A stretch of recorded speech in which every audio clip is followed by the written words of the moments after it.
Harry को Hogwarts में आकर अब अच्छा खासा समय हो चुका था। हालांकि यहाँ पर भी डडली से ज्यादा बुरा कोई था, ड्रेको मैलफॉय। जानिम्बस 2000 जैसी कमाल की जादुई झाड़ू मिलने के चलते वो हैरी से और भी ज्यादा नफरत करने लगा था। पर वही हैरी, रॉन और हरमाइनी का सामना हैलोवीन के दिन एक ऐसे मंदबुद्धि खतरनाक दैत्य से पड़ा जिससे मुकाबला करते हुए उन तीनों की एक नई दोस्ती की शुरुआत हुई। वहीं पर हैरी अब वुड से क्विडिच को लेकर सारे नियमों को समझते हुए अपनी पहली मैच खेलने के लिए उतरा। जहाँ सुनहरी गेंद को पकड़ते हुए गरुड़ द्वार ने कमाल की जीत तो पा ही ली, लेकिन मैच के दौरान प्रोफेसर स्नेप के जरिए किए जाने वाले जादू को लेकर वो तीनों काफी उखड़े हुए थे। हैग्रिड ने उन्हें लाख बार समझाया कि स्नेप ऐसा नहीं कर सकता। हालांकि बातें करते हुए उसके मुंह से निकल गया कि फ्लफी जिस चीज की रक्षा कर रहा है वो प्रोफेसर डम्बलडोर और निकोलस फ्लेमेल का निजी मामला है। And that's it. Nicolas Flamel उन्हें अब तीसरी मंजिल पर चल रहे पूरे मामले को लेकर एक नई लीड मिल चुकी थी। Nicolas Flamel.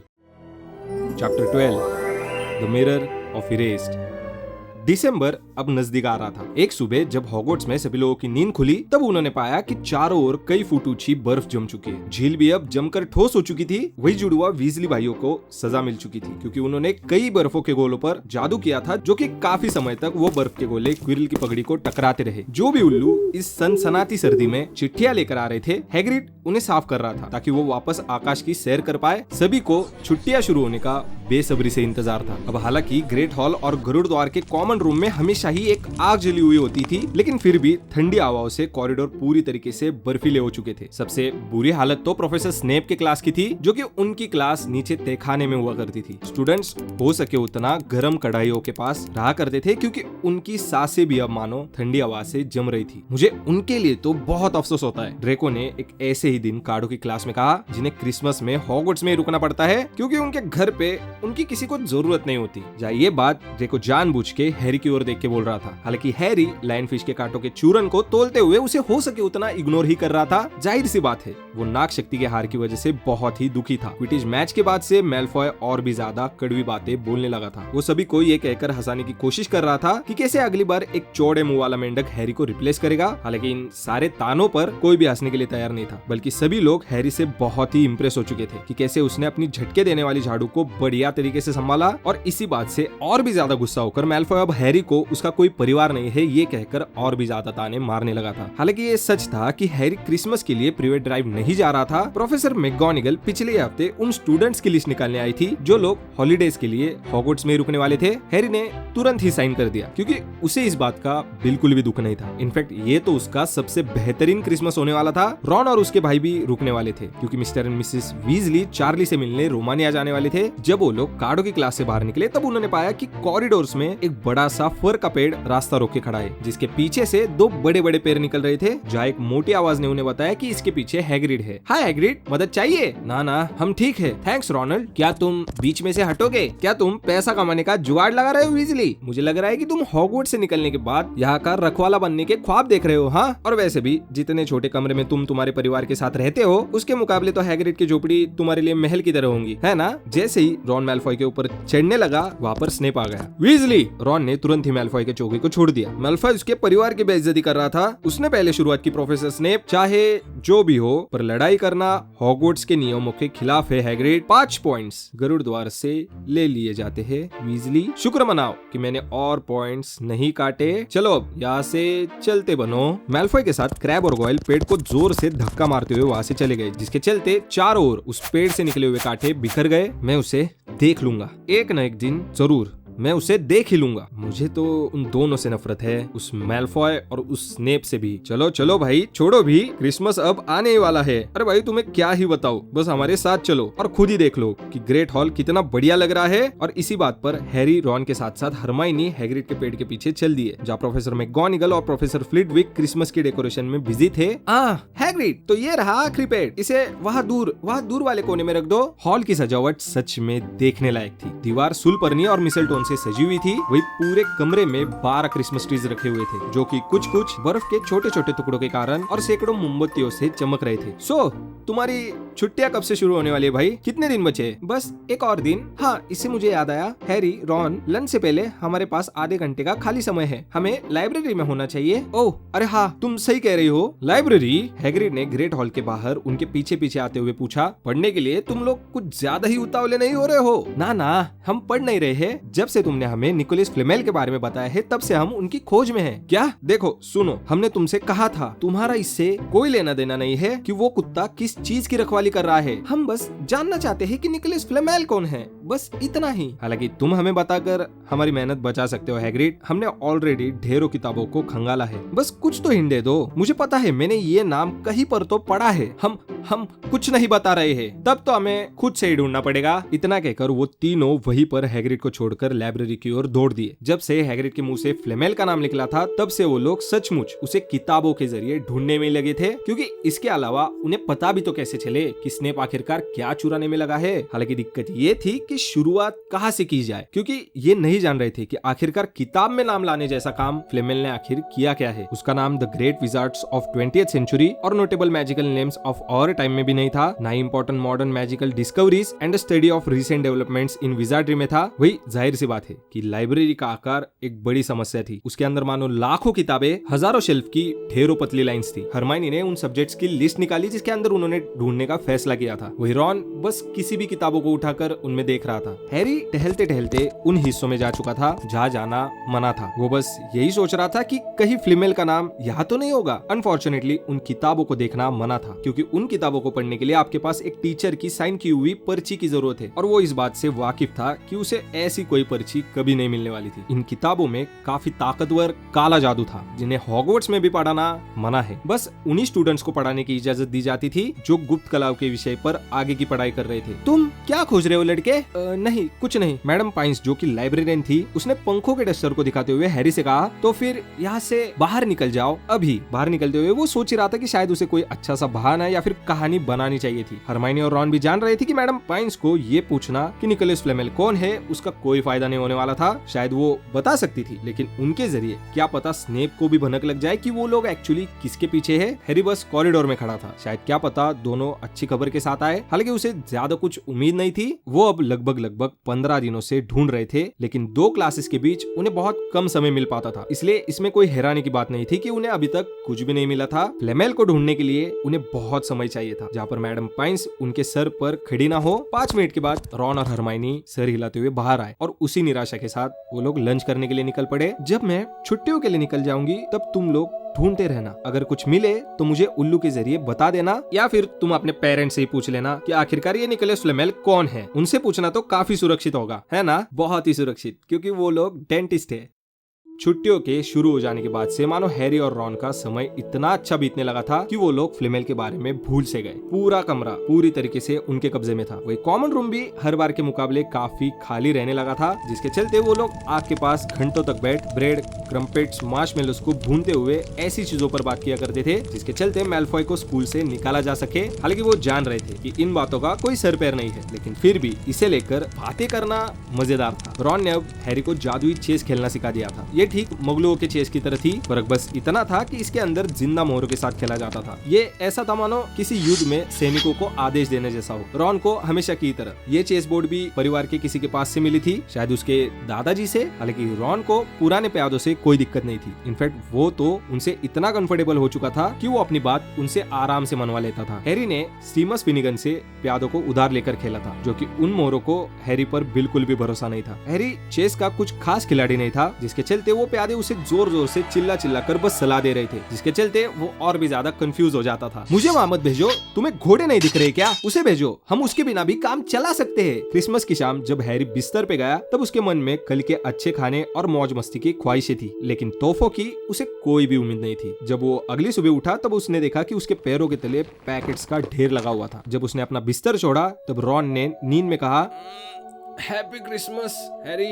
यू टू, जरा यहाँ तो देखो, मुझे तोहफे मिले हैं। तो तुम किस चीज की उम्मीद कर रहे थे वाला? रॉन ने अपने तोहफों के ढेर को देखते हुए कहा, जो कि हैरी के मुकाबले काफी बड़ा था। हैरी ने सबसे ऊपर वाला पैकेज उठाया जिस पर लिखा हुआ था to Harry from Hagrid. Package के अंदर एक रफ सी लकड़ी से बनी हुई बांसुरी थी, जिसे कहीं ना कहीं हैग्रिड ने बनाया था। उसने बांसुरी बजाई तो हैरी की आवाज मानो किसी उल्लू की तरह निकली। दूसरे पैकेज में एक छोटी सी चिट्ठी थी। हमें तुम्हारा मैसेज मिला, हम तुम्हारा तोहफा साथ में भेज रहे हैं from uncle Vernon and aunt Petunia. उस चिट्ठी के पीछे एक 50 पाइंस का सिक्का चिपका हुआ था। That's friendly. हालांकि रॉन उस 50 पाइंस के सिक्के को देख फैसिनेट हो गया। अजीब है, ये क्या आकार है? क्या ये पैसा है? तुम इसे रख सकते हो। हैग्रिड हो गया, मेरे अंकल आंटी हो गए, तो अब ये बाकी के तोहफे किसने भेजे हैं? आई थिंक मैं जान रहा हूँ ये किसने भेजे हैं। मेरी माँ ने। मैंने उन्हें बताया था कि तुम तोहफों की उम्मीद नहीं कर रहे थे। अरे नहीं, उन्होंने तुम्हारे लिए भी वीजलीस जंपर सिल दिया। हैरी ने तुरंत ही पैकेज को फोड़ा तो उसके अंदर हाथों से बुना हुआ एक हरे रंग का स्वेटर था और साथ साथ घर पर बनी हुई कैंडीज का एक पैकेट भी था। हर साल वो हमारे लिए जंपर बनाती है और मेरा हमेशा ही मरून कलर का होता है। तुम्हारी माँ सच में बहुत अच्छी है। हैरी ने उन घर पर बनी हुई कैंडीज को खाते हुए कहा, जो कि वो कैंडीज बहुत ही ज्यादा स्वादिष्ट थी। वही उसके अगले तोहफे में भी मिठाई ही थी। हरमाइनी ने एक बड़े चॉकलेट फ्रॉक के पैकेट को उसके लिए भेजा था। अब बस एक हल्का सा तोहफा बचा हुआ था, लेकिन जैसे ही उसने उसे खोला तो कोई चांदी जैसी और पानी की तरफ पतली चीज फिसलकर जमीन पर गिर गई। हाँ, मैंने इसके बारे में सुना है। अगर ये वही है जो मैं सोच रहा हूँ तो ये बहुत ही दुर्लभ है और कीमती भी। क्या है ये? हैरी ने उस सिल्वरी कपड़े को फर्श से उठाया। उसे हाथों में पकड़ने का एहसास काफी अजीब था, मानो किसी ने पानी को बुन दिया हो। ये तो अदृश्य चोगा है, मुझे विश्वास नहीं हो रहा।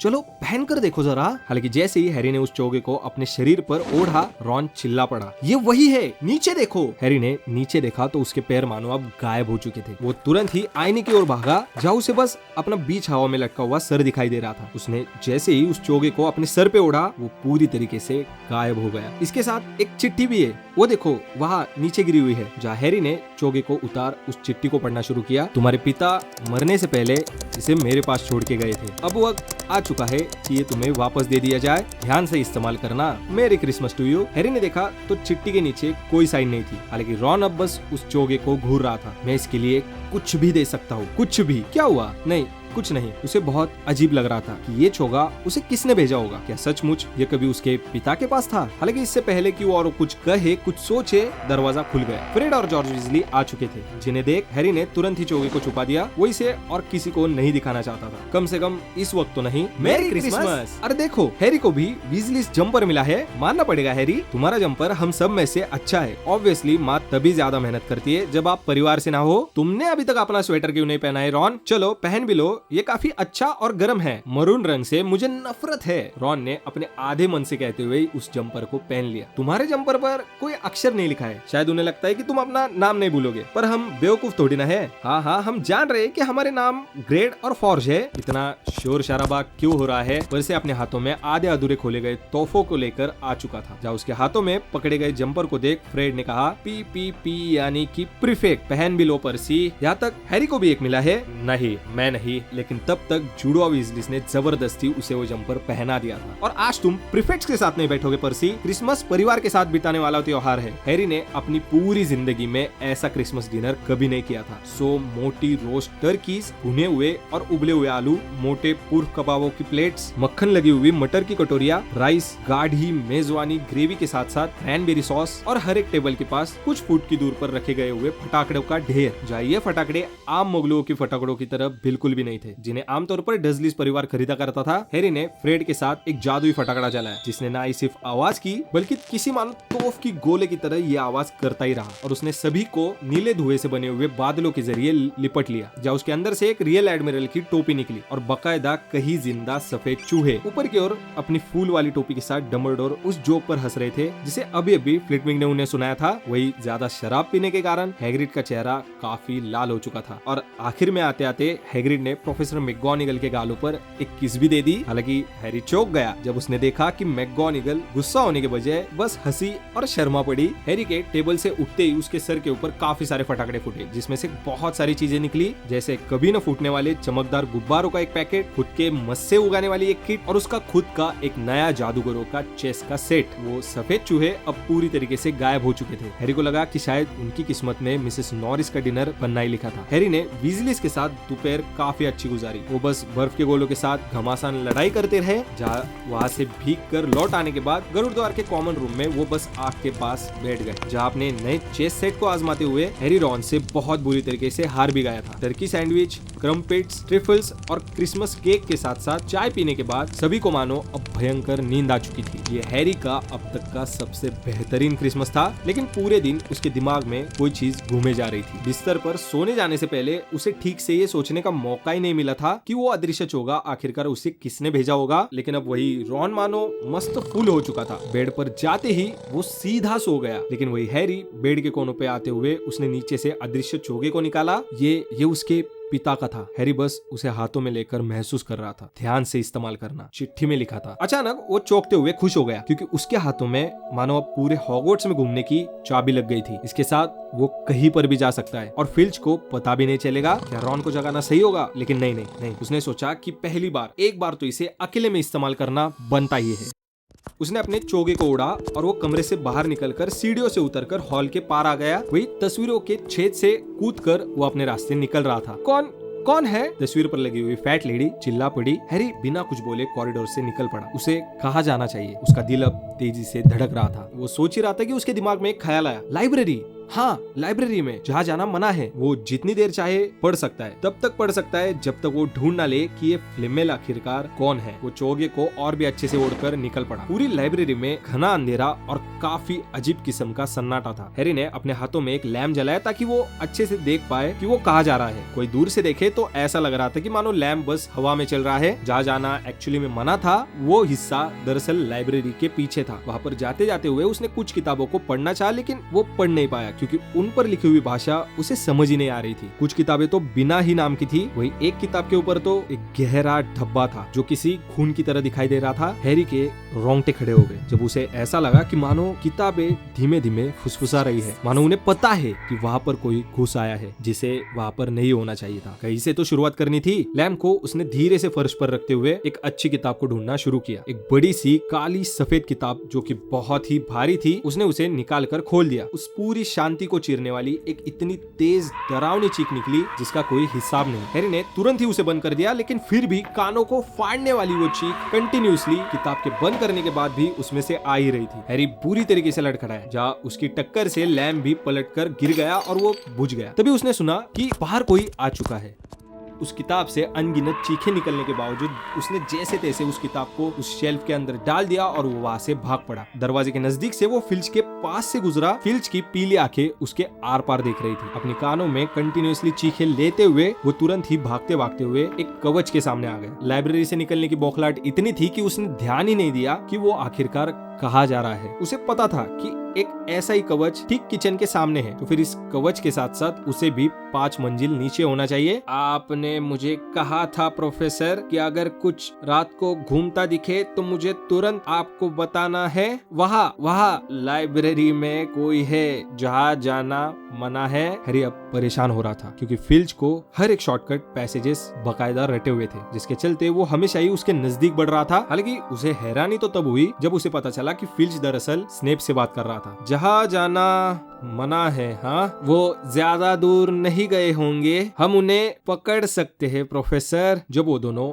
आगे से अंदर आए तब वहाँ पर हैरी मानो किसी मूर्ति की तरह खड़ा था, और ये सच था कि वो उसे नहीं देख सकते थे। लेकिन वहाँ पर उस पैसेज के अंदर ज्यादा जगह ना होने के चलते अगर वो दोनों उसके और करीब आए तो शायद हैरी का भांडा फूट सकता था। उसने अपनी बाई ओर का दरवाजा खोला। ये उसका आखिरी मौका था। अपनी सांस को रोकते हुए वो काफी धीरे से अंदर घुस गया। फिल्च और स्नेप जैसे ही वहां से निकल गए, हैरी धीमे धीमे अपनी सांसों को वापस लेने लगा। इस बार तो वो बाल बचा था। थोड़ा बहुत शांत होने के बाद वो ये देखने लगा कि आखिरकार वो ये कहाँ पर निकल आया है। गहरे काले अंधेरों में डेस्क और कुर्सियां थोड़ी बहुत दिखाई दे रही थी। शायद वो एक क्लासरूम में निकल आया है जिसका इस्तेमाल अब नहीं होता। बहुत सारे कागजों के ढेर में उसे दीवार के कोने पर एक ऐसी चीज दिखाई दी जो शायद वहाँ पर नहीं होनी चाहिए थी।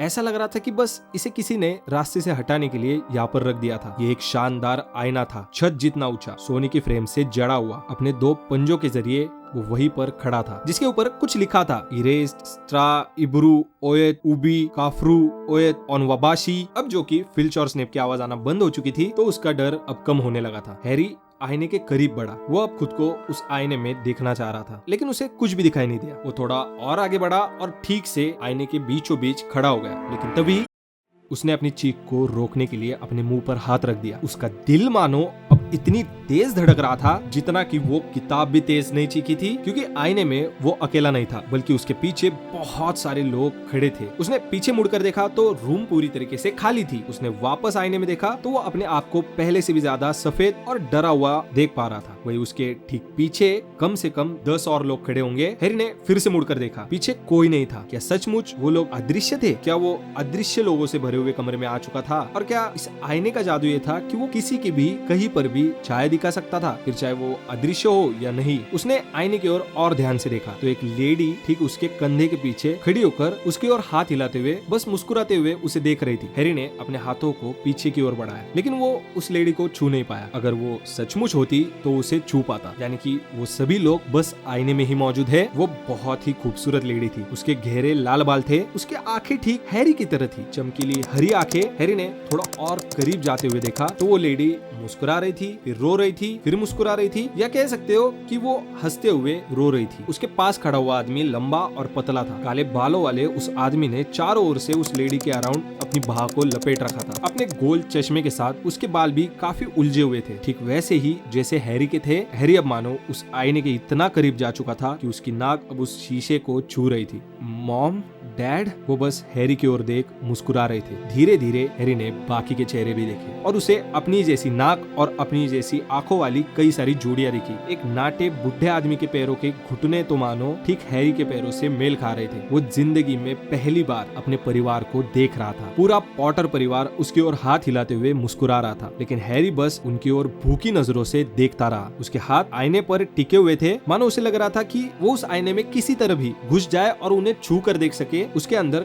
खुशी से भरी हुई एक उदासी बहुत सारे दर्द के साथ थी। उसे नहीं पता था कि वो वहाँ पर कितनी देर खड़ा रहा। वो पूरी की पूरी छायाएं जरा सा भी टस से मस नहीं हुई और हैरी बस उन्हें देखता रहा, बस एक टक देखता रहा, जब तक दूर से उसे एक आवाज नहीं आई जिसने उसे वापस होश में ला दिया। वो अब यहाँ पर और नहीं रुक सकता था, उसे वापस अपने बिस्तर पर जाना होगा। उसने अपने माँ के चेहरे से नजर हटाई और कहा, मैं फिर से आऊंगा। और इतना कहकर ही वो वहाँ पर से सीधा तेजी से दौड़ पड़ा। तुम मुझे भी तो जगा सकते थे, तुम आज चल सकते हो। मैं आज भी जाने वाला हूँ। मैं तुम्हें आईना दिखाना चाहता हूँ। हाँ, मैं तुम्हारे माता पिता को देखना चाहूंगा हैरी, और मैं भी तुम्हें तुम्हारे पूरे वीजली परिवार के साथ देखना चाहूंगा। तुम उन्हें वैसे भी देख सकते हो। बस गर्मियों की छुट्टियों में मेरे घर पर आ जाना। पर क्या पता वो आईना बस उन्हीं लोगों को दिखाता हो जो लोग मर चुके हैं। हालांकि ईमेल का पता लग जाता तो अच्छा होता। तुम कुछ और लेना चाहोगे? अरे ये क्या, तुम कुछ खा क्यों नहीं रहे हो हैरी? हैरी कुछ भी खा नहीं पा रहा था। उसने अपने माता पिता को देख लिया था जिन्हें वो आज रात वापस देखने जाने वाला था। वो फीमेल के बारे में पूरी तरीके से भूल चुका था। अब ये काम उसे उतना इम्पोर्टेंट नहीं लग रहा था। उसे कोई फर्क नहीं पड़ रहा था कि वो कुत्ता किस चीज की रखवाली कर रहा है या स्नेप उसे क्यों चुराना चाहता है। उसे कोई फर्क पड़ ही नहीं रहा था। तुम ठीक तो हो ना हैरी? तुम अजीब लग रहे हो। हैरी को ये चिंता सताई जा रही थी कि वो आज उस आईने वाले कमरे को वापस ढूंढ पाएगा कि नहीं। आज चोगे में रॉन भी था, जिसके चलते कल के मुकाबले उन्हें आज धीरे धीरे चलना होगा। उन्होंने लाइब्रेरी से होते हुए हैरी के कमरे को ढूंढने की कोशिश की, जिसके चलते वो लगभग 1 घंटे तक अंधेरे कॉरिडोर्स में बस भटकते रहे। ठंड के मारे मेरी कुल्फी जम रही है। भूल जाओ हैरी उसे, वापस चलो। नहीं, मैं जान रहा हूँ, वो यही कहीं पर है। वो एक लंबी जादूगरनी के भूत के पास से गुजरे, लेकिन उसके अलावा उन्हें वहाँ पर कोई नहीं दिखा। जब रॉन की हालत ठंड के मारे और भी पतली हो रही थी, तब फाइनली हैरी को वो कवच का सूट वापस एक बार दिखा। यही पर है। दरवाजे को खोलते हुए वो अंदर घुसे। हैरी ने तुरंत ही चोगे को हटाया। वो आईने की ओर भागा। उसका परिवार वहीं पर था। उसे देखकर उसके माता पिता मुस्कुराने लगे। देखो, मुझे कुछ नहीं दिखाई दे रहा। देखो तो जरा, बहुत सारे लोग तो हैं। मुझे बस तुम दिख रहे हो हैरी। जरा ठीक से तो देखो। चलो भी, यहाँ पर खड़े हो जाओ। हैरी ने हटते हुए रॉन को उस जगह पर खड़ा कर दिया जहाँ से आईना ठीक बीचों बीच दिख रहा था। अब हैरी को अपने माता पिता नहीं दिखाई दे रहे थे, उसे बस रॉन दिखाई दे रहा था। रॉन अपनी रिफ्लेक्शन को अब एकटक होकर देख रहा था। देखो, क्या तुम अपने परिवार को देख सकते हो? नहीं, मैं अकेला खड़ा हूँ, लेकिन मैं थोड़ा अलग हूँ। मैं थोड़ा बड़ा हो गया हूँ। और ये क्या, मैं हेड बॉय हूँ क्या? मैंने ठीक उस तरीके का बैच लगाया है जैसा बिल लगाया करता था। मेरे पास क्विडिच कप और हाउस कप भी है। अरे ये क्या, मैं तो क्विडिच कैप्टन भी हूँ। क्या ये आईना भविष्य दिखाता है? ऐसा कैसे हो सकता है? मेरा तो पूरा परिवार मर चुका है। रुको, मुझे एक बार देखने दो। तुमने कल पूरी रात आईने को देखा है, मुझे थोड़ी देर और देखने दो। तुम्हारे हाथ में क्विडिच कप तो है, इसमें क्या खास बात है? मैं अपने मॉम डैड को देखना चाहता हूँ। मुझे धक्का मत दो हैरी। बाहर से अचानक एक आवाज आई जिसके चलते उनकी बहस रुक गई। उन्हें दरअसल ये अंदाजा ही नहीं था कि वो लोग कितनी जोर जोर से चिल्ला रहे थे, जल्दी चलो। रॉन ने बड़ी फुर्ती से हैरी और उसके ऊपर चोगे को ओढ़ दिया था कि तभी दरवाजे पर खड़ी हुई मिसेस नॉरिस की चमकीली आंखें उन्हें नजर आई। रॉन और हैरी अब बस सोच रहे थे कि क्या ये चोगा बिल्लियों के ऊपर भी काम करता है। ऐसा लगा कि मिसेस नॉरिस ने वहाँ पर कुछ देखा और वो चली गई। अब यहाँ पर रुकना सुरक्षित नहीं है। वो जरूर फिल्च को बुलाने गई है। मैं शर्त लगा सकता हूँ कि उसने हमारी बातें सुनी है। चलो चलो भी। इतना कहकर रॉन ने हैरी को कमरे से बाहर खींच लिया। बर्फ अगली सुबह भी नहीं पिघली। चेस खेलना चाहोगे हैरी? नहीं। तो क्या हम बाहर चले और हैग्रिड से मिलकर आए? नहीं, तुम चले जाओ। मैं जानता हूँ तुम किस बारे में सोच रहे हो हैरी। उस आईने के बारे में ना। आज रात मत जाना। क्यों नहीं? मैं नहीं जानता, पर मुझे कुछ अजीब लग रहा है हैरी। और वैसे भी तुम पहले ही कई बार बाल बाल बच चुके हो। फिल्च, स्नेप और मिसेस नॉरिस चारों ओर घूम रहे हैं। इससे क्या ही फर्क पड़ता है कि वो तुम्हें देख पाते ही कि नहीं? क्या पता वो तुमसे टकरा ही जाए। तुम ठीक हरमाइनी की तरह बात कर रहे हो Ron. I am serious Harry, मत जाओ। लेकिन हैरी जान रहा था कि वो आईने के पास वापस जाएगा और रॉन उसे ऐसा करने से नहीं रोक पाएगा। तीसरी रात उसने अपना रास्ता कल के मुकाबले जल्दी खोज लिया। हालांकि उसे पता था कि वो बहुत ही तेजी से चल रहा है, लेकिन फर्क नहीं पड़ता क्योंकि उसे रास्ते में कोई भी नहीं मिला। और एक बार फिर उसके माता पिता उसकी ओर देख मुस्कुरा रहे थे। उसके एक दादाजी तो खुशी के मारे अपना सर हिला रहे थे। हैरी वहीं पर फर्श पर बैठ गया और आज पूरी रात वो वहीं पर रुकने वाला था। जहाँ ऐसा करने से आज उसे कोई नहीं रोकने वाला था, कोई भी नहीं, सिवाय तो हैरी तुम फिर से आ गए। हैरी को मानो ऐसा लगा कि उसकी नसों में बहने वाला खून अब बर्फ बन चुका है। उसने मुड़कर देखा तो पास की कुर्सी पर एल्बस डम्बलडोर बैठे हुए थे। शायद वो आईने में देखने के लिए इतना उतावला हो रहा था कि उसने आते हुए डम्बलडोर को देखा ही नहीं। मैंने आपको देखा नहीं सर। अजीब बात है, लगता है अदृश्य होने से तुम्हारी आंखें कमजोर हो गई है हैरी। डम्बलडोर ठीक हैरी के नजदीक फर्श पर बैठते हुए बोले, तो सैकड़ों लोगों की तरह तुम पर भी शाहीबाग आईने ने अपना जादू कर लिया है। मैं नहीं जानता था कि ये इसका नाम है सर, लेकिन मुझे उम्मीद है कि तुम्हें अब तक इसका एहसास हो चुका होगा कि ये क्या करता है। ये मुझे अपना परिवार दिखाता है। वही रॉन को ये दिखाता है कि वो हेड बॉय बन चुका है। लेकिन ये आपको कैसे मालूम? मुझे अदृश्य होने के लिए किसी चोगे की जरूरत नहीं है हैरी। क्या तुम अंदाजा लगा सकते हो कि ये शाहीबाग आईना हमें क्या दिखाता है? हैरी ने अपना सर इनकार में हिलाया। कोई बात नहीं, मैं समझता हूँ कि दुनिया का सबसे सुखी इंसान शाहीबाग आईने का उपयोग किसी आम आईने की तरह ही कर सकता है। यानी कि जैसा वो है वैसा ही वो अपने आप को इसमें देख पाएगा। समझ रहे हो? ये हमें हमारी ख्वाहिशें दिखाता है सर, फिर चाहे वो जो भी हो, हाँ भी नहीं भी। यह हमें हमारे दिल के पास की सबसे खास ख्वाहिश दिखाता है, ना उससे ज्यादा ना उससे कम। तुम्हें अपने परिवार का प्यार कभी नहीं मिला, इसलिए तुम अपने चारों ओर उन्हें खड़ा देखते हो। रोनाल्ड वीजली जो हमेशा ही अपने भाइयों की परछाई में रहा है, इसलिए वो इसमें अपने आप को अपने पैरों पे खड़ा देखता है, उन सब से बेहतर। हालांकि ये आईना हमें ना ही ज्ञान देता है ना ही सच्चाई दिखाता है। लोग इसके चक्कर में बर्बाद हो गए हैरी। उन्होंने जो भी इसमें देखा उसके चलते या तो वो पागल हो गए या फिर इसी में अपनी सच्चाई ढूंढने लगे, बिना जाने कि वो जो देख रहे हैं वो सच भी है कि नहीं। कल इस आईने को यहाँ से हटा दिया जाएगा हैरी, और मैं चाहूंगा कि तुम इसकी दोबारा तलाश ना ही करो। अगर तुम्हारा इससे कभी आगे चलकर सामना हो तो अब तुम तैयार रहोगे। सपनों की दुनिया में रहते हुए जिंदगी जीना भूल जाना ये कोई अच्छी बात नहीं है हैरी। अब तुम अपने इस सुंदर से चोगे को पहने बिस्तर पे जाओगे तो मुझे अच्छा लगेगा। हैरी ने खड़ा होते हुए कहा, सर प्रोफेसर डम्बलडोर, क्या मैं आपसे कुछ पूछ सकता हूँ? जाहिर है अभी अभी तुमने पूछ लिया है। खैर ऑब्वियसली तुम पूछ सकते हो हैरी। जब आप इस आईने में देखते हैं तो आपको क्या दिखता है? मुझे मैं देखता हूँ कि मेरे हाथ में कई सारे वुलन मोजे हैं। हैरी बस उन्हें देखता रहा। इंसान के पास हमेशा मोजों की कमी होती है हैरी। एक और क्रिसमस आके चला गया, लेकिन लोग मुझे बस किताबें ही देते रहते हैं। जब हैरी अपने बेड पर गया तब उसे ऐसा लग रहा था कि मानो डम्बलडोर उसे पूरी तरीके से सच नहीं बोल रहे थे, लेकिन स्कैबस को अपने गद्दे से हटाते हुए उसने सोचा कि ये काफी पर्सनल सवाल भी तो था। Chapter 13 Nicholas फ्लैमेल। डम्बलडोर ने उसे ये तो समझा दिया था कि वो दोबारा शाहीबाग आईने की तलाश में ना जाए, जिसके चलते बची हुई क्रिसमस की छुट्टियों में अदृश्य चोगा उसकी संदूक के नीचे वाले कोने में ही पड़ा रहा। हैरी सोच रहा था कि काश वो इतनी आसानी से आईने में देखी गई सारी बातों को भुला सकता, लेकिन वो भुला नहीं पाया। उसे अब उस चीज के बुरे सपने आने लगे थे जिसके अंदर उसके माता पिता हरी रोशनी के धमाके में गायब हो रहे थे। वही कोई आदमी तेज आवाज में हंसे जा रहा था। जब हैरी ने उन सपनों के बारे में रॉन को बताया तब उसने कहा, देखा, वो आईना किसी को भी पागल कर सकता है। हरमाइनी स्कूल शुरू होने के ठीक एक दिन पहले आ गई थी, जहाँ उसने इस सारी घटनाओं को किसी अलग नजर से देखा। पहले तो वो ये सोचकर हैरान हो रही थी कि हैरी 3 रातों तक अपने बेड से गायब होकर पूरे स्कूल में घूम रहा था। अगर फिल्च ने तुम्हें पकड़ा होता तो? वही दूसरी ओर वो इस बात को लेकर खफा थी कि हैरी अब तक पता नहीं लगा पाया कि ये निकोलस फ्लेमेल है कौन। उन्हें अब बिल्कुल भी उम्मीद नहीं थी कि फ्लेमेल के बारे में जानकारी उन्हें अब लाइब्रेरी में कहां से भी मिल सकती है। हालांकि हैरी को अभी भी यकीन था कि उसने ये नाम कहीं पर तो पढ़ा था। एक बार जब क्लासेस के बीच में ब्रेक हुआ तब वो किताबों के बीच उसे फिर से एक बार ढूंढने लगे। हालांकि हैरी के पास उन दोनों के मुकाबले में काफी कम समय था क्योंकि क्विडिच की प्रैक्टिस दोबारा शुरू हो चुकी थी। वुड इस बार पहले के मुकाबले टीम से और भी मेहनत करवा रहा था।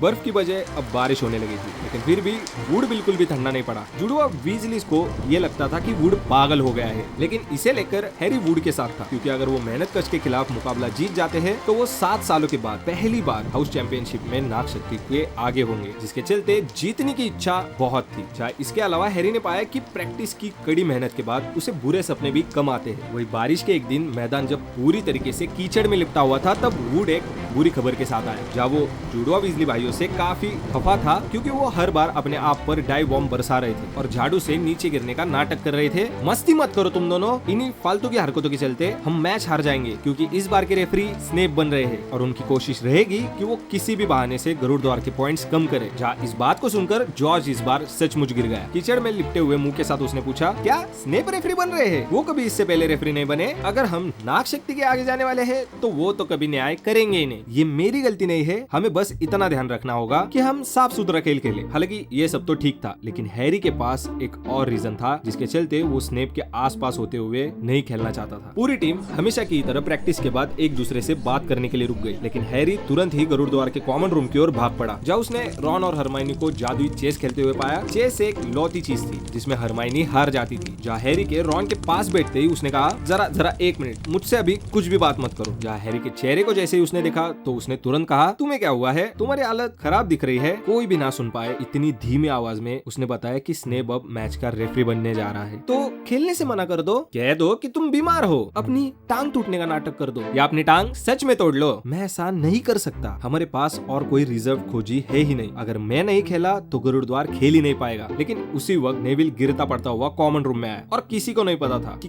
कैसे वो आखिरकार पोर्ट्रेट होल से आया, क्योंकि उसके दोनों पैर बंधे हुए थे। वो तुरंत ही समझ गए कि ये कारनामा पैर बांधने वाले सांप की बदौलत हुआ है, क्योंकि नेविल गरुड़ द्वार के हॉल तक पूरी तरीके से कूदता फांदता हुआ आया था। वही इस नजारे को देख हरमाइनी को छोड़ सभी लोग हंसने लगे। वो तुरंत ही खड़ी हुई और उसने काउंटर कर्स को पढ़ते हुए नेविल के पैरों को रिलीज कर दिया, जिसके चलते नेविल अपने कांपते हुए पैरों पर खड़ा हो पाया। क्या हुआ था?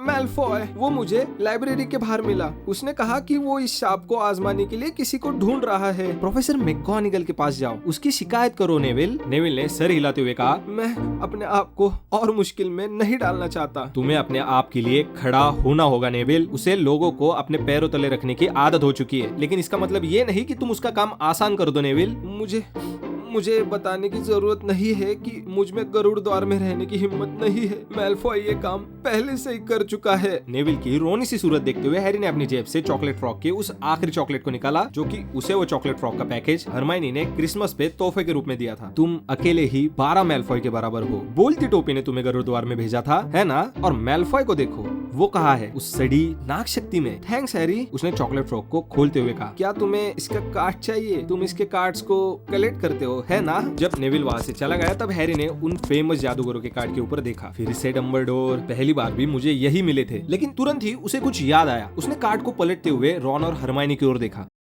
मुझे मिल गया। मैंने कहा था ना, मैंने उसका नाम कहीं पर पढ़ा था। मैंने दरअसल उसका नाम ट्रेन में पढ़ा था। ये सुनो, प्रोफेसर डम्बलडोर खास तौर पर मशहूर है 1945 में शैतानी जादूगर ग्रिंडलवॉल्ड को हराने के लिए, ड्रैगन के खून से जांचे जाने वाले 12 नए तौर तरीकों के लिए और अपने पार्टनर निकोलस फ्लेमेल के साथ रसायन शास्त्रों के ऊपर किए जाने वाली जांच के लिए। हरमाइनी तुरंत ही उछल पड़ी और वो तो इतना खुश तब भी नहीं हुई थी जब उसे अपने पहले होमवर्क के लिए अच्छे नंबर्स मिले थे। यही रुको, इतना कहकर वो तुरंत ही लड़कियों की डॉर्मेट्री की ओर भाग पड़ी। रॉन और हैरी एक दूसरे की ओर देख ही रहे थे कि तब तक हरमाइनी अपने हाथों में एक भारी भरकम पुरानी किताब को लेकर दौड़ते हुए वापस आ चुकी थी। ओह, मैंने इस इसके बारे में कभी सोचा ही नहीं। मैंने ये किताब कई हफ्तों पहले दिल बहलाने के लिए ली थी। दिल बहलाने के लिए ये किताब? लेकिन हरमाइनी ने उसे तब तक चुप रहने के लिए कहा जब तक वो उसके अंदर कुछ ढूंढ न ले। जहाँ किताब के पन्नों को वो तेजी से पलटते हुए बस अपने आप से कुछ बड़बड़ा रही थी, जहाँ आखिरकार उसे वो मिल गया जिसकी वो तलाश में थी। आई न्यू इट, मैं जानती थी। क्या अब हमें बोलने की इजाजत है? हरमाइनी ने उसे एक बार फिर से नजरअंदाज कर दिया। निकोलस फ्लेमेल, इनके पास पारस पत्थर है। क्या है? सच्ची? क्या तुम दोनों पढ़ते नहीं हो क्या? देखो इसे पढ़ो। रसायन शास्त्र के प्राचीन अध्ययन का संबंध पारस पत्थर के बनने से है, जो अद्भुत शक्तियों वाला एक पौराणिक पत्थर है। ये पत्थर किसी भी धातु को शुद्ध सोने में बदलता है और आयु बढ़ाने वाला अमृत भी बनाता है, जिसे पीने वाला अमर हो जाता है। सदियों से इस पत्थर को लेकर कई अफवाहें आ रही है, लेकिन फिलहाल ऐसा पत्थर बस एक ही है, जो कि मिस्टर निकोलस फ्लेमेल के पास है, जो जाने माने रसायन शास्त्री और ओपेरा प्रेमी है। मिस्टर फ्लेमेल, जिन्होंने पिछले ही साल अपना 665वां जन्मदिन मनाया है। डेवॉन में वो अपनी पत्नी पेरनेल, जो कि 658 साल की है, उनके साथ शांति भरी जिंदगी बिता रहे हैं। देखा, कुत्ता फ्लेमेल के पारस पत्थर की रखवाली कर रहा होगा। मैं शर्त लगा सकती हूँ कि फ्लेमेल ने खुद डम्बलडोर को उसे सुरक्षित रखने के लिए दिया है, क्योंकि वो दोनों दोस्त थे और वो जानते थे कि उस पत्थर के पीछे कोई न कोई तो पड़ा हुआ है, और इसीलिए उन्होंने उसे ग्रिंगॉट से निकाला। एक पत्थर जो सोना बनाता है और आपको कभी मरने नहीं देता। कोई हैरानी की बात नहीं है कि स्नेप उसके पीछे क्यों पड़ा है। हर किसी को वो पत्थर चाहिए होगा, और इसमें भी कोई हैरानी नहीं है कि क्यों हमें फ्लेमेल का नाम study of recent developments in wizardry में नहीं मिला। अगर वो 665 साल के हैं, तो फिर उन्हें मॉडर्न नहीं कहा जा सकता है ना। अगली सुबह हैरी और रॉन गुप्त कलाउसी रक्षा की क्लास में वेयरवुल्फ के काटे जाने पर अलग अलग उपचार किए जाने वाले तौर तरीकों को लिख रहे थे। हालांकि उन दोनों में चर्चा इसी को लेकर चालू थी कि अगर उन्हें पारस पत्थर मिल जाए तो वो उसका क्या करेंगे। जब रॉन ने कहा कि वो अपनी खुद की क्विडिच टीम खरीदेगा, तब जाकर हैरी को स्नेप के साथ होने वाली अपनी मैच की याद आई। मैं खेलूंगा, अगर मैं नहीं खेला तो नाग शक्ति वाले सोचेंगे कि मैं स्नेप से डर रहा हूँ। मैं बता रहा हूँ, अगर मैं जीत गया तो नाग शक्ति वालों के चेहरे से मुस्कान उड़ जाएगी। हाँ, अगर बस वो तुम्हें पीछे से ना उड़ा दे तो। जैसे जैसे मैच का दिन करीब आता गया, हैरी की घबराहट बढ़ती गई। फिर भले ही चाहे उसने रॉन और हरमाइनी के सामने कुछ भी कहा हो, बाकी टीम भी शांत नहीं थी। हाउस चैंपियनशिप में नाग शक्ति से आगे निकलने का ख्याल काफी बढ़िया था। पिछले 7 सालों में ऐसा कभी भी नहीं हुआ था, लेकिन क्या ऐसा हो सकता है अगर उनके सामने स्नेप है तो? हैरी नहीं जान रहा था कि ये उसका वहम है या सच्चाई है, पर हर बार वो स्नेप से कहीं ना कहीं पर टकरा ही जाता था। कई बार तो उसे ऐसा लगने लगता था कि स्नेप उसका पीछा कर रहा है। जादुई कार्डों की क्लास मानो अब हर हफ्ते टॉर्चर में बदल रही थी, जहाँ स्नेप उनके साथ भयानक बर्ताव लेके चल रहा था। क्या स्नेप को पता था कि उन्हें पारस पत्थर को लेकर कुछ पता चल चुका है? हैरी को नहीं समझ में आ रहा था कि स्नेप को ये कैसे पता चल सकता है, लेकिन कई बार उसे ऐसा लगता था कि स्नेप उसके मन को पढ़ पाता है। जब रॉन और हरमाइनी अगली दोपहर चेंजिंग रूम के बाहर उसे गुड लक विश कर रहे थे, तब हैरी जान रहा था कि शायद वो ये सोच रहे कि वो उसे कभी वापस जिंदा नहीं देख पाएंगे। हालांकि जब उसने अपनी निम्बस 2000 उठाई, तब वुड के जरिए आने वाली स्पीच का उसने एक अक्षर भी नहीं सुना। वही रॉन और हरमाइनी नेविल के साथ स्टैंड्स के बीच में बैठ गए, जहाँ नेविल को ये समझ में नहीं आ रहा था कि वो दोनों इतने टेंशन में क्यों है और ये मैच देखने के लिए अपनी छड़ियों को क्यों साथ में लेकर आए हैं। हैरी को जरा सा भी अंदाजा नहीं था कि वो दोनों दरअसल पैर लॉक करने वाले जादू की प्रैक्टिस कर रहे हैं। जहाँ ये आइडिया उन्हें मैलफॉय से ही आया था जब उसने नेविल के पैरों को जाम किया था, और अब वो पूरी तरीके से तैयार थे कि अगर स्नेप ने हैरी के ऊपर वापस जादू किया तो वो उसके पैरों को लॉक कर देंगे। भूलना मत, ये लोकोमोटर मोर्टिस है। बार बार मत बताओ हरमाइनी, मैं जानता हूँ। चेंजिंग रूम में वुड हैरी को एक तरफ लेके आया। मैं तुम पर प्रेशर नहीं डालना चाहता पॉटर, लेकिन आज तुम्हारा सुनहरी गेंद को जल्द से जल्द पकड़ना बहुत जरूरी है। इससे पहले कि स्नेप मेहनत कष्ट को ज्यादा से ज्यादा फायदा पहुंचा पाए, खेल को ही खत्म कर दो। पूरा स्कूल यहाँ पर है, यहाँ तक डम्बलडोर भी मैच देखने आए हैं। हैरी का दिल धड़का और वो तुरंत ही बाहर जाकर देखने लगा कि क्या सचमुच डम्बलडोर भी आए हुए हैं। सिल्वरी सफेद दाढ़ी को पहचानने में कोई गलती नहीं हो सकती थी। हैरी को राहत मिली, उसके अंदर मानो एक नई एनर्जी आई, क्योंकि अब वो सेफ था। डम्बलडोर के रहने के चलते स्नेप कुछ भी गलत काम नहीं कर सकता था। शायद इसी के चलते जब टीम स्पीच पर पहुंची, तब स्नेप बहुत ही गुस्से में दिख रहा था। मैंने स्नेप को कभी भी इतना सड़ा हुआ नहीं देखा। लो, खेल शुरू हो गया। आउच! मैलफॉय ने उसके पीछे से कुछ न कुछ तो उसके सर में चुभाया। अरे सॉरी वीजली, तुम मुझे दिखे ही नहीं। मैं सोच ही रहा था कि इस बार वो पॉटर कितनी देर तक झाड़ू पर टिक पाएगा। कोई शर्त लगाना चाहेगा? तुम लगाना चाहोगे वीजली? रॉन ने कोई भी जवाब नहीं दिया। स्नेप ने अभी अभी मेहनत कश को एक पेनल्टी ऑलरेडी दे भी दी थी, क्योंकि जॉर्ज वीजली ने एक पहलवान को उसकी ओर मारा था। तुम्हें पता है गरुड़ द्वार की टीम में सभी को कैसे चुना जाता है? मैलफॉय ने कुछ ही मिनट्स में वापस कहा। जब स्नेप ने मेहनत कश को एक और पेनल्टी दी थी, वो ऐसे स्टूडेंट्स को चुनते हैं जिन्हें लेकर अफसोस हो, जैसे पॉटर को ही देख लो, जिसके माता पिता ही नहीं है। फिर आते हैं वीजली भाई, जिनके पास पैसा ही नहीं है। तुम्हें भी टीम में होना चाहिए था लॉन्ग बॉटम, क्योंकि तुम्हारे पास दिमाग ही नहीं है। नेविल का चेहरा मानो लाल पड़ गया और वो तुरंत ही मैलफॉय की ओर बढ़ते हुए उसने कहा, मैं तुम जैसे 12 ऊपर भारी हूँ मैलफॉय। मैलफॉय, क्रैब और गॉयल एक साथ हंसने लगे। उसे बता दो नेविल, लॉन्ग बॉटम का दिमाग अगर सोना होता तो तुम वीजली से भी गरीब होते, और ये बहुत बड़ी बात है लॉन्ग बॉटम। मैं तुम्हें वार्निंग दे रहा हूँ मैलफॉय, अगर आगे कुछ भी कहा। रॉन, हैरी, हैरी क्या कहा? हैरी एक जबरदस्त गोता लगा रहा था, जिसके चलते सभी के मुंह से आ निकल गई। तालियां मानो गूंज उठी। हरमाइनी अपने दांतों के तले नाखून चबा रही थी, क्योंकि हैरी मानो किसी गोली की तरह ग्राउंड की ओर बढ़ रहा था। तुम्हारी किस्मत अच्छी है वीजली, शायद पॉटर को ग्राउंड पर कोई सिक्का दिख चुका है। और इसी के साथ रॉन का खोपड़ा खसका। इससे पहले कि मैलफॉय समझ पाए कि क्या हो रहा है, वो जमीन पर था। वह उसके ऊपर रॉन चढ़ा हुआ था। जहाँ नेविल भी झिझकते हुए उसके सीट के पीछे उसकी मदद करने के लिए पहुंचा। Come on Harry, come on. Hermione का पूरा ध्यान हैरी के ऊपर था। उसे जरा सी भी भनक नहीं थी कि मैलफॉय और रॉन उसकी सीट के नीचे लुढ़क चुके हैं। क्रैब, गॉयल और नेविल की ओर से मुक्कों और घूसों की आवाजें आ रही थी। ऊपर बीच हवा में स्नेप, जो कि अपनी झाड़ू पर था, उसने देखा कि उसके कंधों के पास से कुछ लाल रंग की चीज उड़ते हुए गुजरी। हैरी ने तुरंत ही अपनी डाइव को पूरा किया, जहाँ नीचे से उसने अपने कंधों को जीत की खुशी में उछाला, क्योंकि सुनहरी गेंद अब उसके हाथ में थी। सभी स्टैंड्स मानो अब पागल हो चुके थे। तालियां और सीटियों की रफ्तार हैरी की तरह तेज थी। किसी को पता नहीं था कि सुनहरी गेंद को कम समय में पकड़ने का रिकॉर्ड कितना था। रॉन, रॉन तुम कहाँ हो? मैच खत्म हो गया, हैरी जीत गया, हम जीत चुके हैं, गरुड़ द्वार अब सबसे आगे है। वो बस अपनी सीट के ऊपर नाचते हुए पार्वती पाटिल को गले लगा रही थी। हैरी अपनी झाड़ू से तकरीबन 1 फुट के ऊपर से ग्राउंड के ऊपर कूद पड़ा। उसे यकीन नहीं हो रहा था कि उसने अभी अभी ये क्या कर दिया। मैच पूरी तरीके से खत्म हो चुका था। ये मुश्किल से 5 ही मिनट चला होगा। जब पूरे गरुड़ द्वार के स्टूडेंट्स दौड़ते हुए उसकी ओर आ रहे थे, तब उसने स्नेप को उतरते हुए देखा, जिसका चेहरा मानो अब सफेद पड़ चुका था। जहाँ तभी उसके कंधों पर किसी ने हाथ रखा। वो डम्बलडोर थे। वेल डन, ये देखकर अच्छा लगा कि तुम उस आईने के बारे में नहीं सोच रहे हो हैरी, अपने आप को बिजी रख रहे हो। बहुत अच्छे। हैरी कुछ समय के बाद चेंजिंग रूम से अकेला ही निकला। अपनी निम्बस 2000 को ब्रूम साइड में रखने के लिए उसे बिल्कुल याद नहीं था कि इससे पहले वो इतना खुश कब था। उसने सचमुच कुछ ऐसा कर दिखाया था जिस पर वो गर्व कर रहा था। अब कोई नहीं कह पाएगा कि वो बस एक मशहूर नाम है। भीगी हुई घास की ओर चलते हुए उसने आखिर के 1 घंटे को याद किया, जो कि उसे किसी एक थ्रिलिंग फिल्म की तरह याद आ रहा था, जहाँ पर गरुड़ द्वार के स्टूडेंट्स उसे अपने कंधों पर बैठाने के लिए भाग रहे थे। वहीं पर रॉन और हरमाइनी खुशी में कूद रहे थे। रॉन की नाक से काफी खून बह रहा था, लेकिन वो बहुत ही ज्यादा खुश था। हैरी आखिर में ब्रूम साइड में पहुंचा। उसने अपनी झाड़ू को रखते हुए हॉगवर्ट्स की ओर देखा, जिसकी खिड़कियां मानो अब डूबते हुए सूरज से लाल पड़ रही थी। गरुड़ द्वार फाइनली सबसे आगे था। उसने कर दिखाया था। स्नेप को भी बता दिया था कि वो भी किसी से कम नहीं है। जहाँ स्पीकिंग ऑफ स्नेप, कोई नकाब में लिपटी हुई फिगर महल की अगली सीढ़ियों से तेजी से बाहर निकल आई। जाहिर था कि वो फिगर नहीं चाहती थी कि कोई उसे देखे। वो जितनी तेजी से हो सके उतनी तेजी से अंधेरे जंगल की ओर बढ़ने लगी। इस नजारे को देखते हुए मानो हैरी के मन से जीत की खुशी गायब होने लगी। शायद उसने उस फिगर को पहचान लिया था। लेकिन स्नेप इस वक्त, जब सभी लोग डिनर करने में लगे हैं, वो अंधेरे जंगल में क्या करने जा रहा है? हैरी तुरंत ही अपने निम्बस 2000 पर सवार होकर निकल पड़ा। महल के नजदीक से उड़ते हुए उसने देखा तो स्नेप भागते हुए जंगल में घुस रहा था, जिसके चलते वो भी उसके पीछे पीछे चला गया। लेकिन पेड़ इतने घने थे कि उसे पता नहीं चल पा रहा था कि स्नेप कहां पर जा रहा है। हैरी ने थोड़ा सा नीचे उड़ते हुए उसे ढूंढने की कोशिश की, तब तक जब तक उसे एक अजीब किस्म की आवाज नहीं आई। वो तुरंत ही एक बड़े से पेड़ की टहनी पर उतरा और वहीं पर बैठ गया। वो पत्तियों के जरिए नीचे देख रहा था, जहाँ पर स्नेप खड़ा था। लेकिन वो अकेला नहीं था, क्विरिल भी उसके साथ था। क्विरिल का चेहरा तो नहीं दिख रहा था, पर वो पहले से भी ज्यादा हकला रहा था। हैरी ने पूरी जान लगा दी उनके बीच की बातचीत को सुनने के लिए। मैं नहीं जान रहा था आप मुझसे यहाँ पर क्यों मिलना चाहते थे सेवेरस। मैंने सोचा कि हमारा छुप कर मिलना ही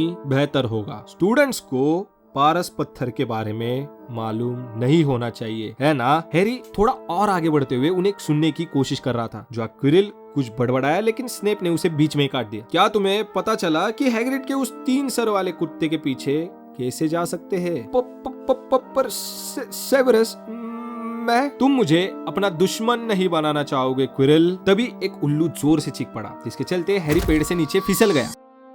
लेकिन तभी उसने फुर्ती से दूसरी टहनी को पकड़ते हुए अपने आप को संभाल लिया। फिर से उसने बातें सुनने की कोशिश की। तभी स्नेप क्विरिल से कह रहा था, तुम्हारे तंत्र मंत्र का मैं इंतजार कर रहा हूँ क्विरिल, लेकिन मैं नहीं। तो ठीक है, हम जल्द ही मिलेंगे, तब तक तुम अच्छे से सोच लेना कि तुम्हारी वफादारी किसके साथ है। स्नेप अपने चोगे को सर पे डालते हुए वहाँ से निकल गया। अब अंधेरा लगभग हो चुका था, लेकिन क्विरिल अभी भी वहीं पर किसी पत्थर की मूर्ति की तरह बस खड़ा रहा। हैरी, कहाँ थे तुम? हम जीत गए, तुम जीत गए, हम जीत गए, और मैंने भी मैलफॉय की आंख काली कर ही दी। नेविल तो अकेला ही क्रैब और गोयल से भिड़ पड़ा। अभी तो वो ठंडा पड़ा है। मैडम पॉम्फ्री ने कहा कि वो जल्द ही ठीक हो जाएगा। नाग शक्ति को मजा चखाने में अब क्या ही कसर बाकी रह गई है। हॉल में सब तुम्हारा इंतजार कर रहे हैं। हम पार्टी कर रहे हैं। फ्रेड और जॉर्ज किचन से कुछ केक्स और कुछ सामान चुरा कर लेकर आए हैं। वो सब अभी छोड़ो, चलो हम किसी खाली कमरे में चलते हैं। कुछ भी करने से पहले मेरी बात सुन लो। हैरी ने पहले चेक किया कि कहीं उस खाली कमरे में कहीं पीस तो नहीं छुपा है। फिर जाके उसने दरवाजा बंद किया, जिसी के साथ उसने उन दोनों को सब कुछ बता दिया। तो तुम सही थी, वो पारस पत्थर ही है और स्नेप क्विरिल को मजबूर कर रहा है उसे हासिल करने के लिए। वो जानना चाहता है कि फ्लफी को पार कैसे किया जाए। जहाँ उसने क्विरिल को भी तंत्र मंत्र के बारे में कुछ कहा। मुझे लगता है कि फ्लफी के अलावा भी कुछ चीजें हैं जो पारस पत्थर की रखवाली कर रही है। बहुत सारा जादू तंत्र मंत्र होंगे। शायद क्विरिल ने भी गुप्त कलाओं का कुछ जादू किया हो जिसे स्नेप तोड़ना चाहता है। यानी कि तुम्हारा मतलब है कि पत्थर तब तक ही सुरक्षित है जब तक क्विरिल स्नेप के आगे घुटने न टेक दे। तब तो ये अगले ट्यूसडे तक ही चल पाएगा। Thank you so much guys, एक बार फिर से आखिर तक बने रहने के लिए। नियरली अब फर्स्ट बुक कंप्लीट होने वाली है एंड मोस्ट प्रोबेबली लास्ट के 3 चैप्टर्स को एक साथ मिलाकर मैं अगली वीडियो में कंक्लूड करने की पूरी कोशिश करूंगा, जिसके चलते अगली वीडियो थोड़ी बहुत लंबी भी हो सकती है, बट आई नो आप उसको भी ढेर सारा प्यार ही दोगे। बाकी अगर वीडियो जरा सा भी अच्छा लग रहा है तो फिर भाई यार क्या कर रहा है, तुरंत ही इसे अपने पॉटर हेड दोस्तों के बीच फैला दो। साथ ही साथ हमेशा की तरह वीडियो लाइक और चैनल को भी सब्सक्राइब जरूर कर देना। सब्सक्राइब करना बिल्कुल मत भूलना, ये एक फ्यूल की तरह काम करता है जो इस चैनल की गाड़ी और तेजी से भगा पाएगा। आपकी ओर से किए जाने वाला एक लाइक बहुत ही ज्यादा मायने रखता है, बहुत ही ज्यादा मोटिवेशन देता है इन वीडियोस पर रात दिन काम करने के लिए। एंड या दैट्स द वीडियो गाइस। अगर कुछ सजेशंस देने हो तो फिर भाई कमेंट बॉक्स खुला है, मैं सबका जवाब दूंगा 101%। बाकी आप खुश रहिए, आबाद रहिए, आपके परिवार का ध्यान रखिए and I will see you soon. Nox.